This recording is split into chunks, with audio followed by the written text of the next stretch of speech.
We acknowledge that we are on Treaty 6 territory, the gathering grounds of many diverse First Nation, Métis, and Inuit peoples, whose footsteps have marked this land and whose presence continues to enrich our vibrant community.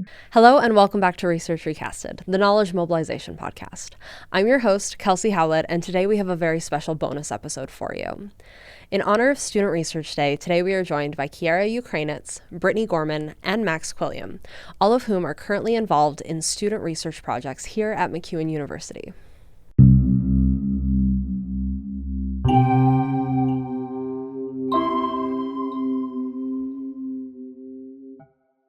First up, we are joined by Kiara Ukrainetz. Kiara is in her third year of nursing here at MacEwan University, but research has been a large part of her journey since her first year, all thanks to her anatomy instructor, Raj Narnaware. Hello, Kiara. Thank you so much for joining us today. Yeah, of course. I'm excited. Yeah. So I was hoping to get you to start by telling us a little bit about your current research and what you're working on. Yeah, so I am working on immersive learning in nursing schools in Canada. So I'm working with my anatomy prof from actually my first year of nursing. I'm in my third year now. And so we've been working on a few research projects. This year I'm working on specifically VR, AR, and simulation, and how those can be immersed into the anatomy and physiology curriculum in MacEwan, because some nursing schools across Canada and the US do have virtual labs or physical labs, but with our allotted time frame of teaching anatomy, it's very short. And so we're advocating to put kind of something else other than memorizing slideshows into our curriculum, such as an immersive learning experience. Yeah. Would you be able to give us an example of what AR and VR would look like in an anatomy class? Yeah, so VR, I think what they're thinking of doing is I'm not sure exactly, because they haven't implemented it into the schools yet, how they would have time for it, because anatomy is quite a time crunch class in itself. But I would think that it would definitely be with a headset, because we do have in the nursing building, we do have actual simulation rooms that we can use with VR headsets. With AR, it would probably be something on someone's phone where they can take a video or a picture of the room, and it would simulate a skeleton or muscles on there. Because AR is using usually your own device and using real time images and kind of overlaying a figure onto it.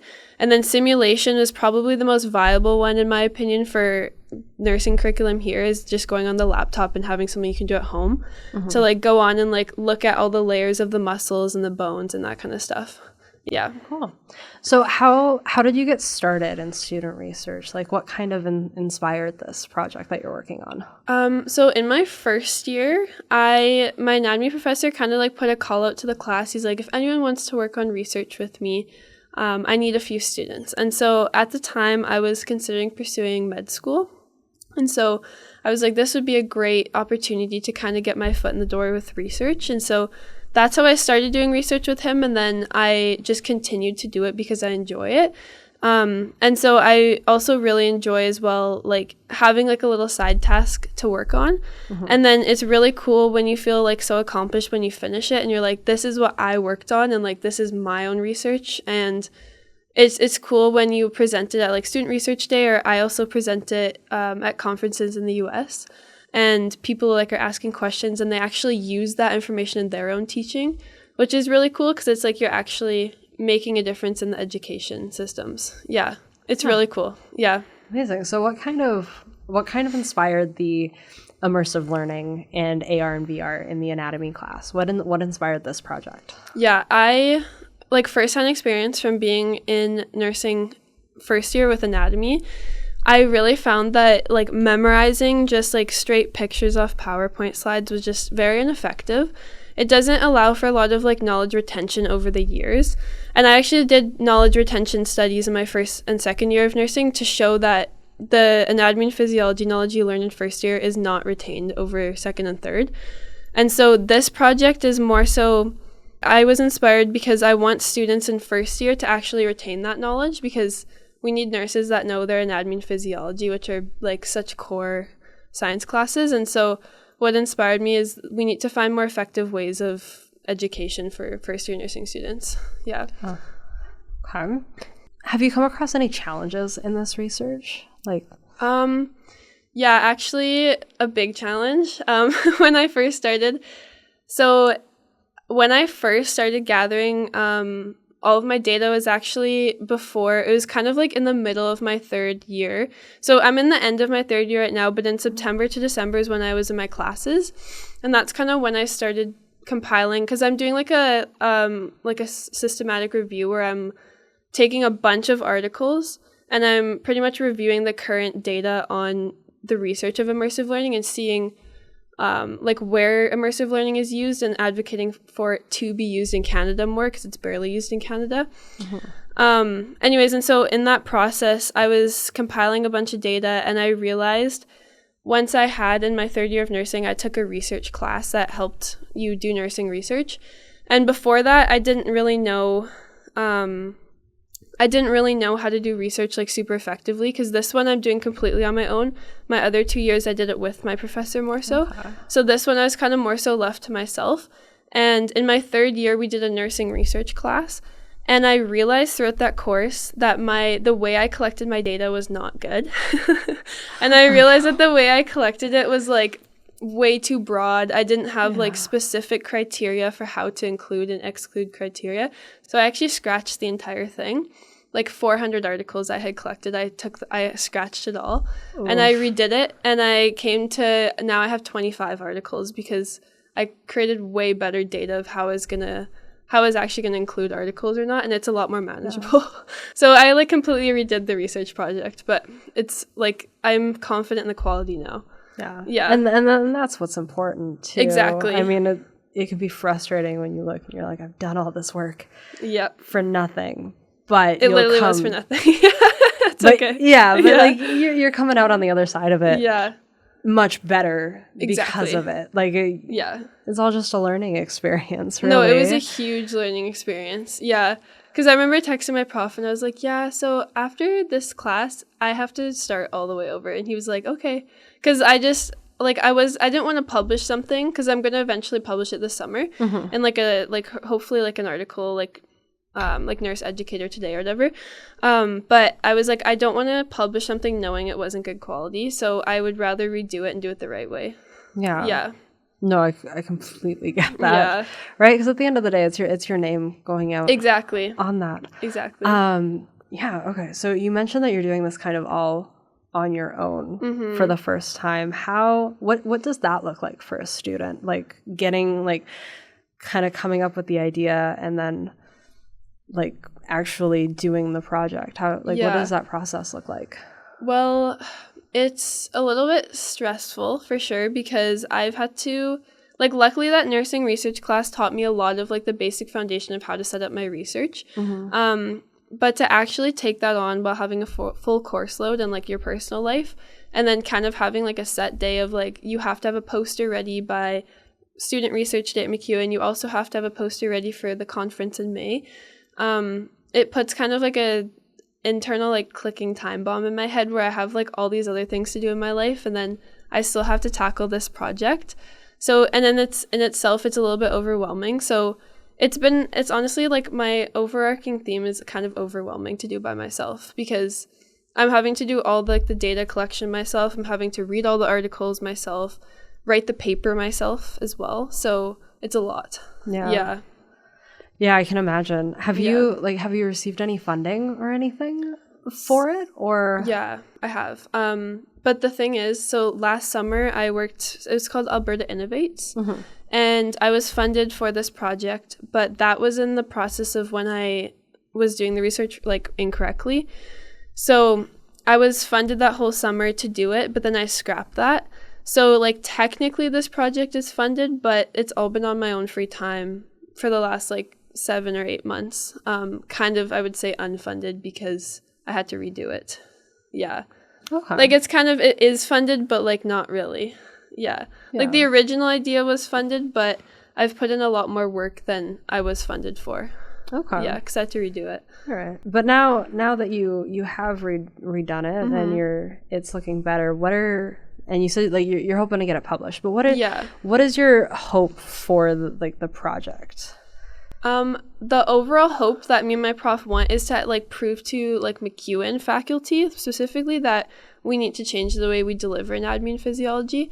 So like the hope for us is that we can actually, instead of just having like lectures in anatomy, we can like actually put immersive learning into our own curriculum. And obviously like that's kind of widespread at like over Canada. Like once we implement it, we can prove to other universities that it's effective. But like the hope for me and my prof is, because he's the anatomy professor, so he knows firsthand that it's not effective. So the overall hope is to put it into our own curriculum. Have you done any work, or have you talked to Dr. Farzan Rahimi? Because he founded an immersive learning institute here at MacEwan. Okay, I've heard the name, but no, I haven't. Okay. Yeah, but that name rings a bell. Yeah. Yeah, no, I was just curious because we do have like a full immersive learning institute here. Yes. At MacEwan. I think it's actually just on the second floor. Yes. Of Allard Hall. I know like they have trialed immersive learning because I was actually part of one of the, like as a participant in the study, they've tried VR sets for clinical simulations. Yeah. So it's not like they haven't ever brought VR or AR, whatever, to nursing. It's just they haven't brought it to actual like science classes. So that's the difference. Is like 99% of the research that I found too, it's all used in clinical simulations. So it's like you put on the VR set and the patient is coding and what are you going to do? But it's never really been used in anatomy and physiology. So that's kind of like the gap that we're bridging a little bit. Okay. Yeah. No, that's really cool. Yeah. And just kind of to end off here, I'm curious, so we asked you what has been the most challenging, obviously, but I want to know what's the most valuable thing you've learned throughout your experience as a student researcher? I think one is just like being confident. Like I think it's given me a little bit of like self-confidence that I can do it by myself, and like I do have more knowledge than maybe I give myself credit for. And yeah, I'd say like the most valuable experience is just like building my confidence of like, okay, like I can do research independently.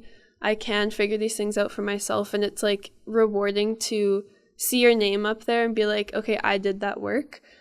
And that's probably the most rewarding part. And also just having the dedication, like proving to yourself that you have the dedication to finish this project on time. Yeah. Oh. Well, perfect. Well, thank you so much for joining us today. Yeah, thank you very much. Next up, we're joined by Britni Gorman. Britni is currently in her 4th year of her Bachelor of Arts honors degree in psychology and is being supervised by Dr. Sandy Chung as she completes her research thesis. Britni also volunteers as a peer support leader with the Students Association at MacEwan University and is actively involved with the MacEwan Indigenous Students Club. Well, hello, Britni. Thank you so much for joining us here today. Thank you. I wanted to start by just getting you to tell us a little bit about the current research project you're working on. So my current research is looking at risk assessment for Indigenous offenders. More specifically, I'm looking at whether a commonly used risk assessment tool for intimate partner violence is effective in predicting risk for Indigenous offenders. And then in addition to that, I also looked at risk factors. So there's 8 commonly known risk factors that are associated to criminal behavior, and whether there is a difference in the prevalence of those between Indigenous and non-Indigenous offenders. Okay. And so what kind of inspired this research for you? Yeah, I feel like this is a really loaded question. I guess the main part of this is that I really didn't know what I wanted to research. I've always had an interest in forensic psych, and that kind of went back to, watching Law and Order and watching all sorts of crime shows. But when I started my degree, I didn't know that research was possible. And so I started to volunteer, and then I had heard about the honors program, and I had looked at the different faculty members that were doing research, and Sandy's research really stood out to me. So she looks at risk assessment in 2 separate areas, so intimate partner violence and sexual offending. But for me, it was more about how can I tie my interests of Indigenous offenders into what she was already doing. And so when I went into my meeting with her, I didn't have a set idea of what I wanted to do. I just knew that I wanted to look at Indigenous offenders, and that was something that was important to me. So you're looking at Indigenous offenders, and you're looking at like risk assessment when it comes to that. What are some of the findings that you've come across so far in that research? So with the tool that I'm looking at, it's called the Ontario Domestic Assault Risk Assessment Tool. So I'll call it the ODARA from now on because that's a mouthful. Yeah. What we found is that this tool does predict for Indigenous offenders, which is great. That's what we want. If the tools that we're using do predict for the population that they're being used on, that is exactly what we would want to see. However, what we also saw was that it seemed to be a little more accurate for non-Indigenous offenders. So this is kind of loaded because the difference was not statistically significant, which is just a fancy way of saying that, it does work, and that's what we would want to see. But the other part is with the risk factors. Like I mentioned, there was 8 common risk factors, but with my research, we could only look at 5 of them. And so there was 2 that we saw differences in. So Indigenous offenders were more likely to struggle with substance use, and then they were more likely to have difficulties with employment. So I had expected to see that there would be differences among all of the risk factors, but that's not what we found. So it's super interesting. Yeah. So you said that there was that you looked at kind of like 5 of them. Yeah. And then those 2 are the ones that you saw like the most change. What were the other 3? So the other 3 were antisocial personality patterns, pro-criminal attitudes, and family and marital difficulties. Okay. So kind of like through your journey in doing this research, what would you say has been the most challenging part of the whole experience? That's a really great question. I guess the hardest part for me has been reading the police files. So my research really involves a lot of extensive coding and going into the police station and reading police narratives. And that is super insightful. We get a real world view of what happens in these instances. And it's honestly like really disheartening to see that these are experiences that people go through. But it's really heavy, and it's heavy research. And we see that this is a common problem in society, and to just see the impact that it does have at a real world application. Like, we know that people struggle with this. 1 in 3 women will experience intimate partner violence in their lifetime, and that's horrifying. But when you see the extent of what's happening, and you're never really prepared for how that's going to impact you when you go home at the end of the day, it's heavy. So what tools or strategies have you found to help you take care of yourself, especially when going through these really heavy and like difficult documents? I guess the most important part for me as an Indigenous person is connecting back to the land, connecting back to my family, and having a strong sense of relationship. So whether that be going down to the river or spending time with my family, and just really prioritizing the time away from school. One thing that I like to do is to have a shut-off time. So if I'm working and I have, very focused time during the day, then when I go home is that it's okay to stop at a certain time. But that also goes into, spending time with your friends and your family and doing the things that you enjoy, which I find are often neglected when we are students. Yeah, no, it's so important to be able to have those things to take care of yourself, because I know that like school itself is stressful enough, but then on top of all of that, but I mean, the research that you're doing seems like it's going to be very valuable in the long run. Why do you think that the research you're doing is important? There's an Indigenous offender named Jeffrey Ewert. He has spent over 30 years in prison. He's been eligible for day parole since 1996. However, the tools that the Correction Services of Canada had used with him, so there's 5 risk assessment tools, he argued they were culturally biased and that they weren't effective for Indigenous offenders. And so what this really did was this prompted a body of research looking at the validity of risk assessment tools. And so my research really is looking at, intimate partner violence and the application of this tool with Indigenous offenders, which is super important, just in terms of, the prevalence and the way that risk assessments are used in the legal profession.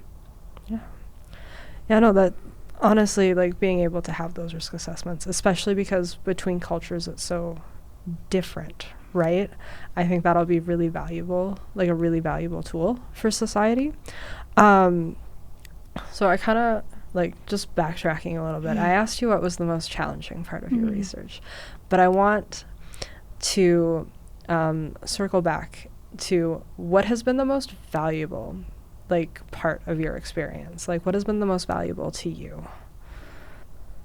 I think that there's a lot of parts of this experience that has been really fulfilling for me. So when you come into your degree, you're not necessarily thinking that you can make impact at a real world level. And it's been very insightful that the opportunities that I've been presented with have been able to, have the potential to have real world impact. I guess the easiest way is that I am really grateful for the opportunities that I have been given. It's been, really heavy for one, but the other part of it is that it has been super fulfilling. The biggest part that's been the biggest strength of my research is the impact. So when we come into our undergraduate degrees, we don't really see that there is potential to make an impact, but the process has taught me a lot about myself. I've learned that I can do things that are challenging, that I am capable of making it to grad school, that I can, move forward in a way that helps Indigenous people. And we see that a lot of Indigenous people are, or have struggled with the criminal justice system, but it's how do we make change that's meaningful? And this is a step in the right direction for me, knowing that this is part of the progress that we're making as a society is, it might just be one small step, but it is a step in the right direction. And that's been super fulfilling for me at, an individual level, which I'm really grateful and appreciative of the opportunity that I have had to be able to do this research. Yeah. You mentioned that you've been able to make an impact. Could you kind of elaborate on that? Have you seen actual impact from the research that you've done? Well, not yet, but I'm very hopeful. So with the risk assessment tools that Ewert had questioned, there was some research that was done to show whether they were effective or not effective with Indigenous offenders. And so my research is expanding on that, and we have seen that it is effective for Indigenous offenders. So, moving forward, I hope that we are able to publish this and that it does, contribute to the literature showing that this is an effective tool for Indigenous offenders. Yeah. Oh, amazing. Well, thank you so much for being with us and sharing a little bit about your research. I can't wait to see where it goes in the future. Thanks for having me. And last but not least, we are joined by Max Quilliam. Max graduated from MacEwan in 2024 and is currently an artist, educator, and accessibility coordinator. Their artistic practice explores themes of hypervisibility, invisibility, monstrosity, community, relational dynamics, and embodiment through a queer and disabled lens. Hello, Max. Thank you so much for joining us today. Yeah, thanks for having me. I want to start just by asking you to explain a little bit about the research that you have done or doing currently.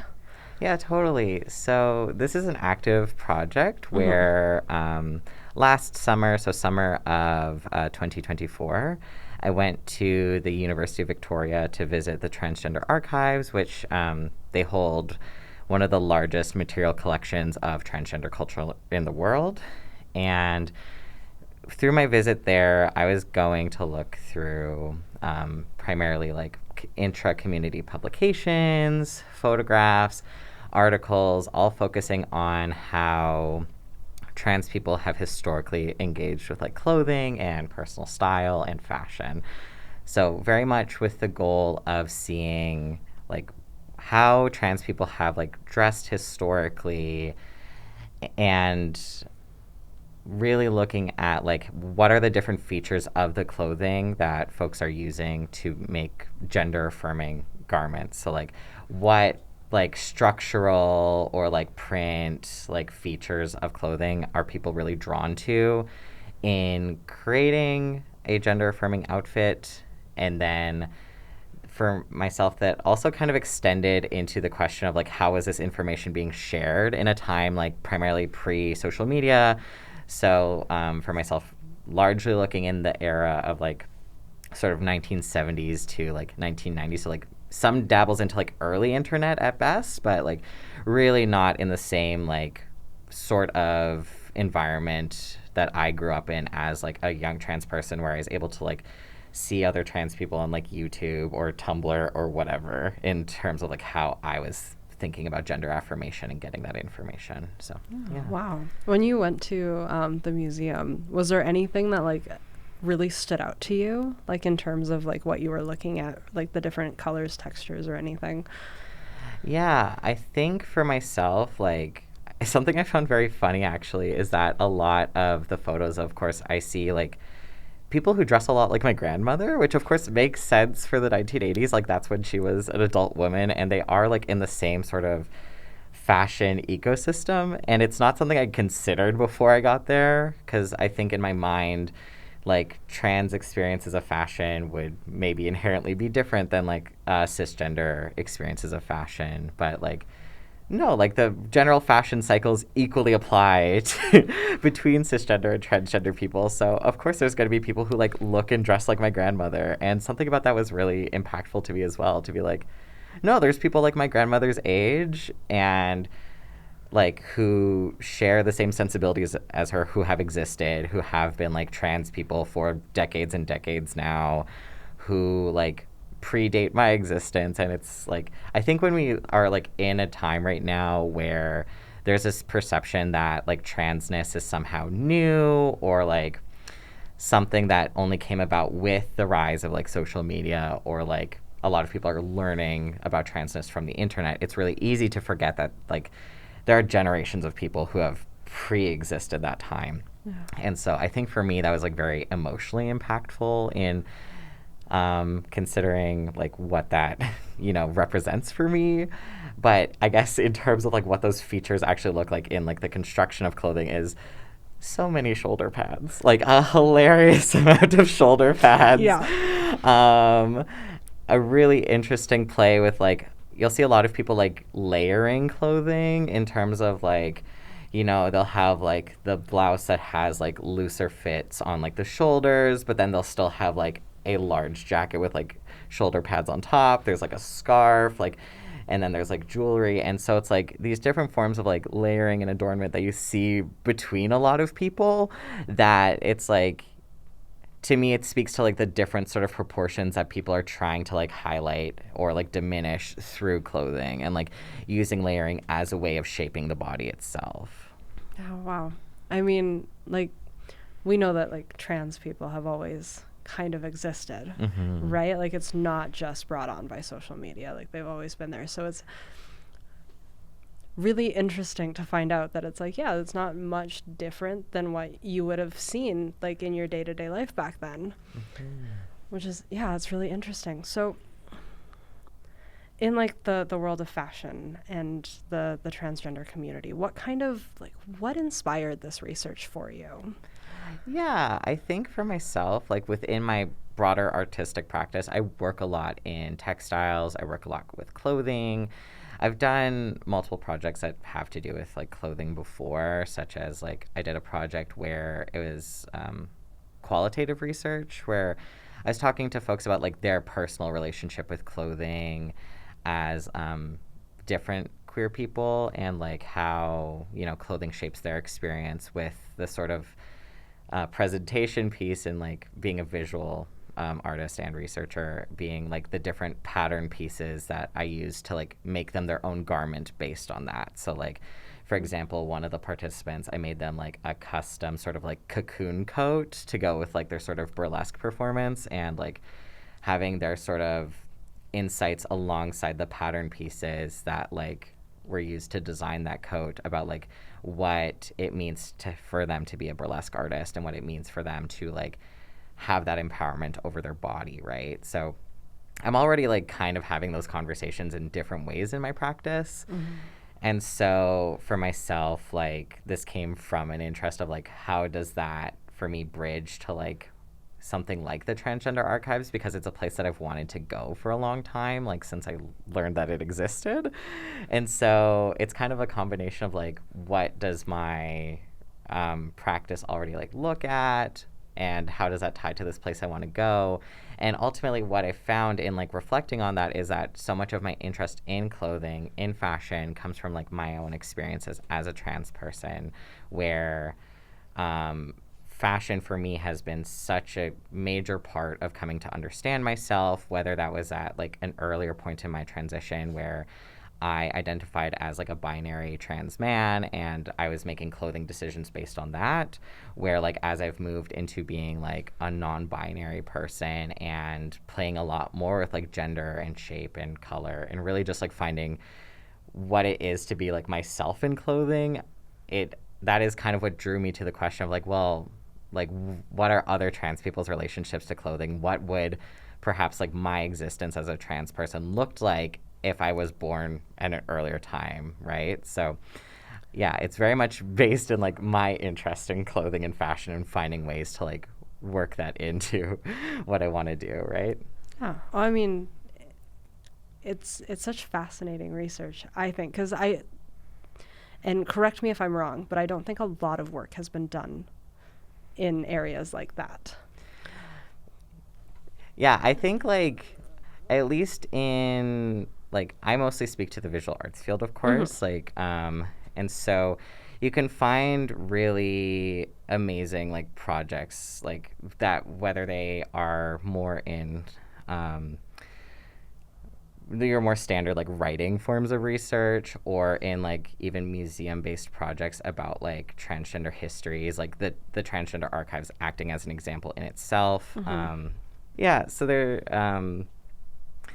a project called the Museum of Trans History and Art, which also kind of like has that same sort of archival dig into like how trans people have existed, how we continue to exist. And I suppose in their work, it's not like squarely in like fashion and clothing, these kinds of things, but you can also see like trans representation in like movies or like trans coded like characters within like film being like represented through that project, or again, different sort of objects and histories that they've found as a way of engaging with like what transgender life has been like, continues to be like.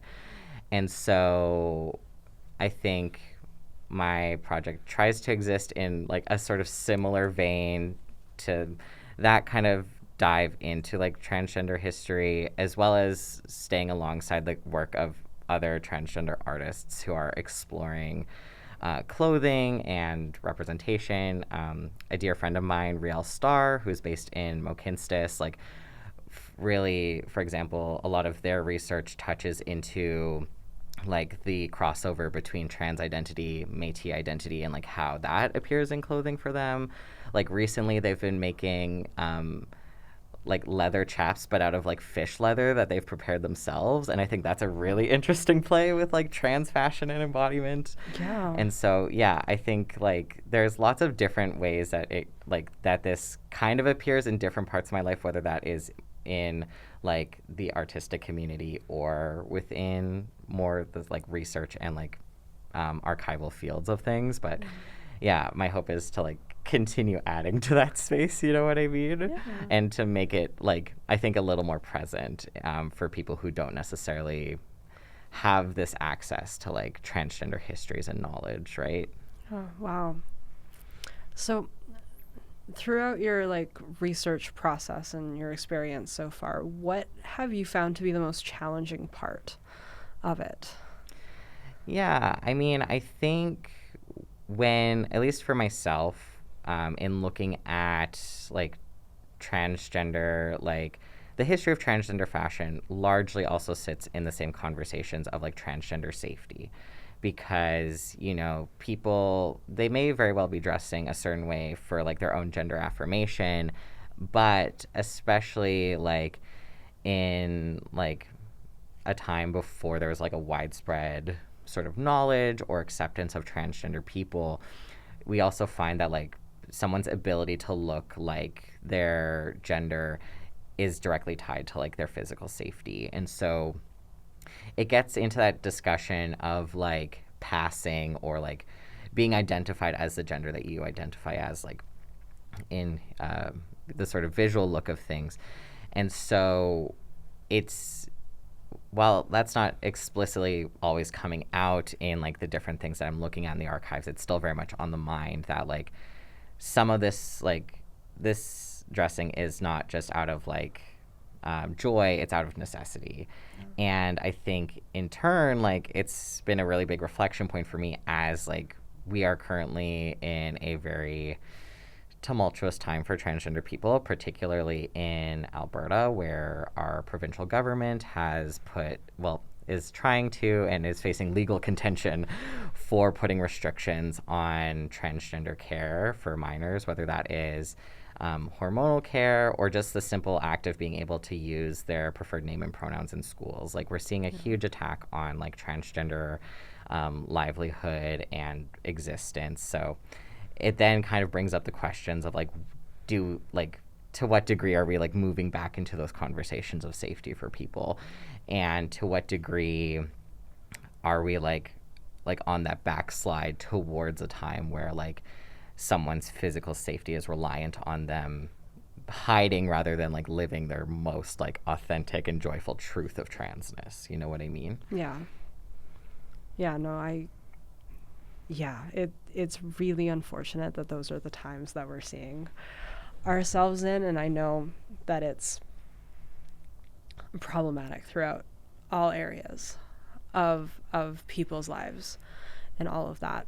So with that being said, and I know you touched on it a little bit before, but what are kind of your hopes and your dreams for this research? Like, what are you looking to get out of it, or where do you want it to end up? Yeah, I think for myself as a visual artist, like as I'm still working with the archival materials, like I think in its sort of most immediate future, it's my interpretation is being brought into the visual. And so I'm hoping to make some exhibition pieces kind of based on my findings here. I have some fun garments kind of tinkering around in my mind, so we'll see how those turn out when I have to bring them into the physical world. But I think it's through creating an exhibition like that again, it like is a hope of starting like conversations around, you know, again, transness isn't new. Transness is not really a threat to people. We're talking about 1% of the population, really. And so it is really this place to like sit with transgender research and transgender history, like, you know, bringing it to the forefront so that people can engage with this as a topic that doesn't feel so politicized, like black and white of like you're either for or against trans people. It's like I think we all deserve more nuance and engagement than that. And so being able to even just see evidence of trans existence, I think is really important. And I think more than that, even like my joy in the my hope in the long term is to think about like transgender joy and expression in these kinds of things, because ultimately, like for me, again, clothing is about having fun. It's about like living the truest version of yourself, or like finding what really resonates with you to like put yourself out in the world on a daily basis, right? And so even though it has to come from this place of like reflecting on like what are the political conditions that like transgender people have previously lived through, what are the political conditions that we are currently living through, but like where do we find the joy and the continued survival of trans people within that? Like where do we find the excitement that allows that survival to continue? You know what I mean? Yeah, no, like it's fantastic work that you're doing, and I really like can't wait to see where it goes.